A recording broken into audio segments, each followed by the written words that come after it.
বিশ্বাস করেন, আপনার রিজিকের মধ্যে যদি একটা টাকা হারাম থাকে, যতক্ষণ সেটাকে আপনি ত্যাগ না করছেন, আপনার ইবাদত কবুল হবে না। কোনো ক্ষমতা নাই এই হাদিসটাকে উল্টায় দেওয়ার।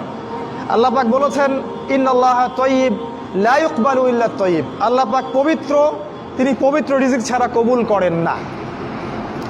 তিনজন ব্যক্তির দোয়া কবুল হয়, নবীজি বলেছেন। দোয়া ফেরত দেয়াই হয় না, দোয়া করলেই কবুল।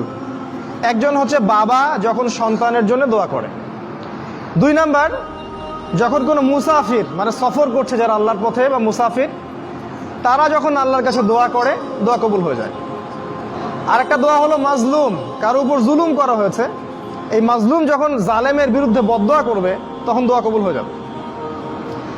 এই মুসাফিরের দোয়া কবুল হয়। একজন মুসাফির হাত তুলে আল্লাহকে বলছিল, আল্লাহ আমাকে এইটা দাও, আল্লাহ আমাকে ওইটা দাও।